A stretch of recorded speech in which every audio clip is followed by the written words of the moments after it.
नमस्कार। इस वक्त हम मधेपुरा में हैं और मधेपुरा का यह भेलवा गांव है और यहाँ हमारे साथ दिल्ली के यूनिवर्सिटी के जो है प्रोफेसर और भारतीय जनता पार्टी के कार्यकर्ता रामचंद्र प्रसाद यादव जी हमारे साथ खास बातचीत करने के लिए मौजूद हैं। आइए हम इनसे सबसे पहले तो चर्चा करते हैं इस बात को लेकर कि अयोध्या में जो 22 तारीख को राम मंदिर का जो है भव्य उद्घाटन होने वाला है, उस संबंध में हम उनसे कुछ जानकारी लेना चाहेंगे। जी, पहले तो हमारे चैनल में आपका स्वागत है। धन्यवाद। ये तो मोदी जी का क्लियर है कि वहाँ सारे जनता के लिए जाना संभव नहीं है, इसलिए वो कहते हैं कि अपने नज़दीक के मंदिर में पूजा कीजिए और घर में दिया जलाइए, और जब भी आपके सुविधा अनुसार हो 22 तारीख के बाद वहाँ अयोध्या रामलीला का, राम जी का दर्शन करने के लिए आइए। जब इतना दिन आप इंतजार किए 550 साल तक, तो थोड़ा और इंतजार कीजिए और 22 तारीख के बाद अपने सुविधा अनुसार राम जी का दर्शन कीजिए। और सब जो भी व्यक्ति मान लीजिए जाना चाहेंगे उनसे क्या कहना? वो तो प्राइम मिनिस्टर, प्रधानमंत्री हमारे इस चीज़ को रोके हैं कि अभी वहाँ मत आइए, बहुत भीड़ होगी, दिक्कत होगी आपको, और अभी आप नज़दीक के मंदिर में पूजा कीजिए, दीप जलाइए, और वहाँ जब हो 22 तारीख के बाद अपने इच्छा अनुसार आइए, सुविधा अनुसार आइए। वो तो प्रधानमंत्री का आह्वान किए हैं वो। अच्छा, ऐसे ठंड के मौसम में आप जनता से मिल रहे हैं, जनसंपर्क अभियान चला रहे हैं, रात भर ठंड के मौसम में जनता से जाते हैं मिलने के लिए, क्या अपने पार्टी के विषय में क्या बात उन तक पहुंचाते हैं? बस यही पहुंचाते हैं, लोगों को अवगत करवाते हैं कि मोदी जी का ये काम है। मोदी जी जो काम किए हैं कोई सोच भी नहीं सकता, कोई सोचा भी नहीं है, चाहे जो भी मामला हो, चाहे आरक्षण हो। आरक्षण के मामले में भी लोगों ने, ये विरोधियों ने ये कह के रखा है कि मोदी जी आरक्षण को ख़त्म कर रहे हैं, जबकि ये बात गलत है। वही हम लोगों को अवगत कराते हैं वास्तविकता से, और ये कहते हैं मोदी जी ने ये आरक्षण को पहला प्रधानमंत्री मोदी जी हैं जो कॉन्स्टिट्यूशनल दर्जा आरक्षण को दिए हैं।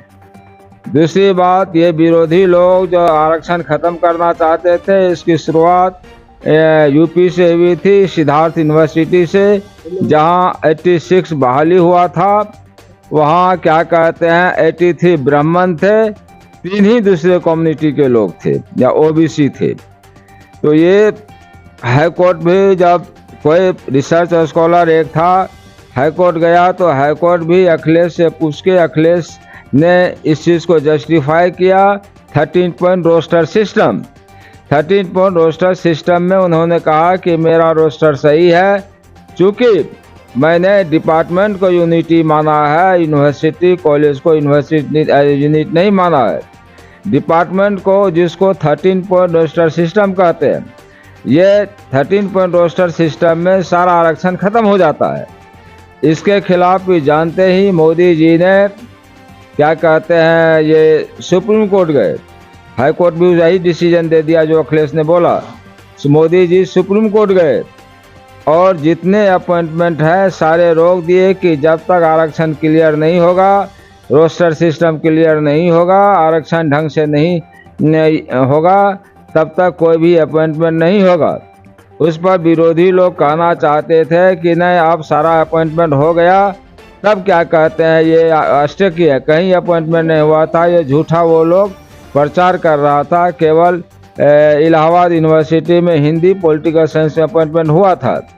और जब सुप्रीम कोर्ट भी आरक्षण खत्म करने की बात की, तो शायद 7 फरवरी 2019 को मोदी जी ने पार्लियामेंट में लाकर संशोधन किया और आरक्षण को ठीक किए। दूसरी बात, ये ओबीसी में रीडर प्रोफेसर नहीं हुआ करता था, एसोसिएट प्रोफेसर नहीं हुआ करता था।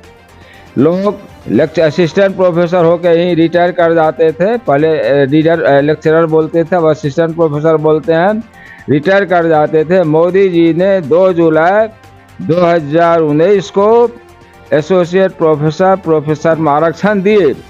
अब ओबीसी में भी प्रोफेसर बनने लगे हैं। जैसे नालंदा यूनिवर्सिटी में अपॉइंटमेंट हुआ है मेरे ही सब्जेक्ट में, मिडिवल इंडिया हिस्ट्री में, उस आरक्षण के तहत इलाहाबाद में भी हाल में लॉ में एडमिशन हुआ है।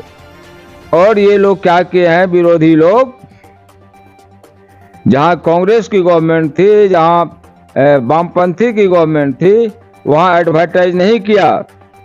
इस पर मोदी जी ने एक्शन लेके एडवर्टाइज करवाया है कि आरक्षण दो एसोसिएट प्रोफेसर, प्रोफेसर में। जैसे हिमाचल यूनिवर्सिटी में जो नहीं दिया था आरक्षण, तो उनको दबाव डाल के एडवर्टाइज करवाया कि एसोसिएट प्रोफेसर, प्रोफेसर में भी आरक्षण होगा।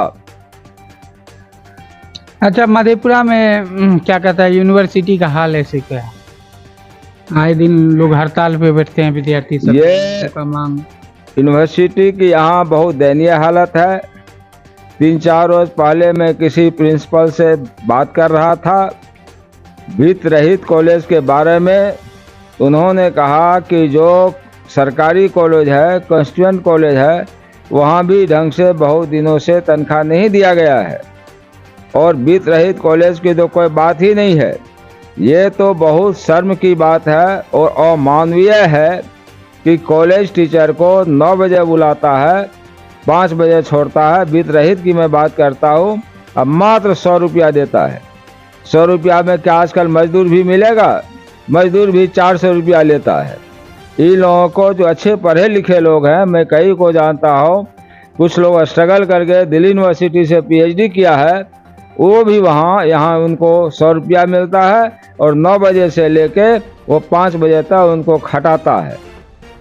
उनके साथ भी एक मानव का व्यवहार नहीं हो रहा है जो होना चाहिए था।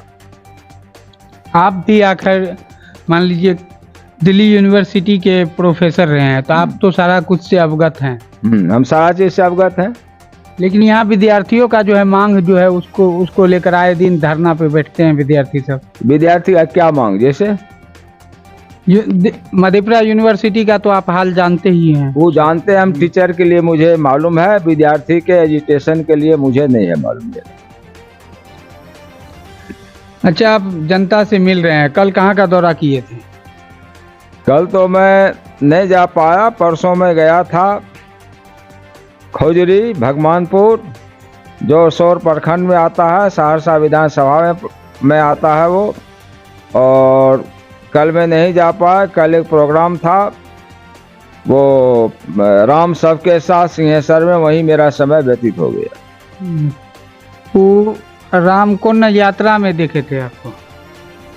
वही था ना, वो सबके राम, वही लवकुश। हाँ, लवकुश नहीं, लवकुश नहीं था, लवकुश तो दूसरा था, पहले हुआ है। लवकुश यात्रा पहले हुआ है। कल जो था वो सबके राम, सबके राम मतलब राम सबके हैं।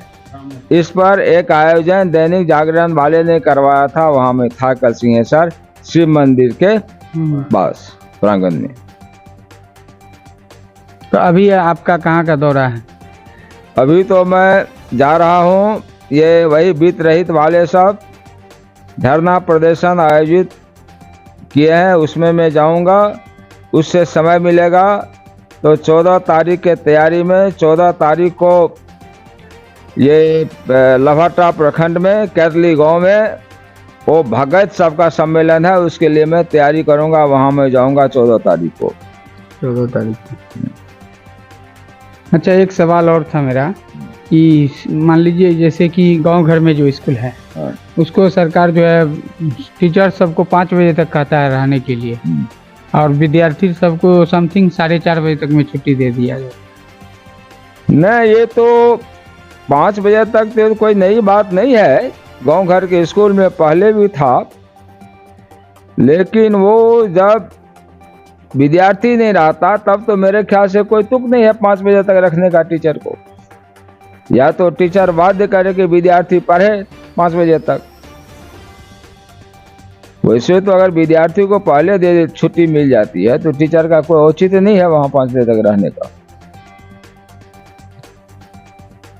तो हमारे साथ खास बातचीत करने के लिए दिल्ली यूनिवर्सिटी के प्रोफेसर रामचंद्र प्रसाद यादव थे, और जो भारतीय जनता पार्टी के कार्यकर्ता भी हैं और लगातार प्रत्येक प्रखंड का जो है दौरा कर रहे हैं, जनता से मिल रहे हैं और अपने पार्टी के बातों को जनता तक पहुंचा रहे हैं।